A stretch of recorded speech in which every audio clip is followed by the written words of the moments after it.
বিদ্যালয়ত অকণমান জিৰণি ল'লোঁ ইয়াতে জিৰণি লোৱাৰ পিছত এতিয়া গন্তব্য স্থানলৈ আমি পাম গৈ আছোঁ ইয়াতে অকণমান জিৰণি ল'লোঁ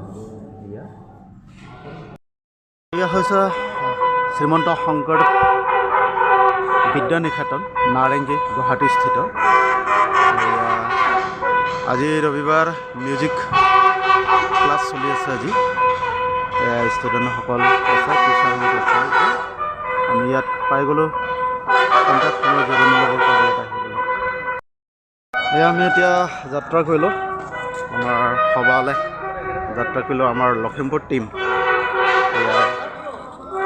অসম হাইস্কুল শিক্ষক সন্থাৰ অধিৱেশন এইদৰে আমি আগবাঢ়িলোঁ আমাৰ শিক্ষক সন্থা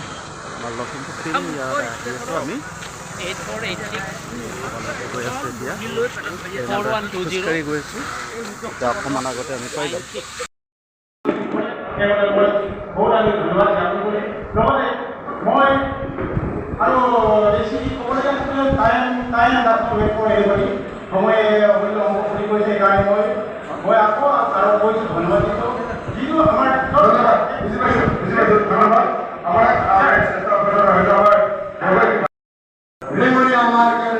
আপোনালোক মহামহাজনসকলক আমি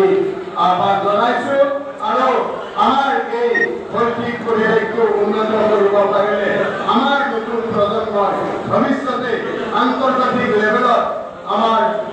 অধিক স্থান লাভ কৰিব বুলি আমি আশা ৰাখিছোঁ কেৱল আপোনালোকে যি কষ্টৰে ত্যাগ কৰিছে এই কষ্টৰ ত্যাগক পুনৰবাৰ অকণমান আগবঢ়াই নি আমাৰ এই কাৰ্যসূচী ৰূপায়ণৰ ক্ষেত্ৰত বা সংস্থাটোক প্ৰগতিশীল কৰাৰ ক্ষেত্ৰত সহায় সহযোগিতা আগবঢ়াব বুলি আহ্বান জনাই সভাপতিৰ বক্তব্য আৰু মন্তব্য সামৰি মানিছোঁ আৰু আমাৰ লগে আপোনালোকে যোনে যিয়ে জব কৰি আছে তাতে পঢ়ি আমাৰ এই আলোচনা চক্ৰত আপোনালোকে সহযোগ আগবঢ়োৱাৰ কাৰণে বিনম্ৰভাৱে অনুৰোধ জনাইছোঁ ধন্যবাদ এয়া হৈছে আপোনাৰ শিক্ষক সন্থা এয়া গোষ্ঠী স্থল এয়া কি ধৰণে ধুনীয়াকৈ এৰি আছে চব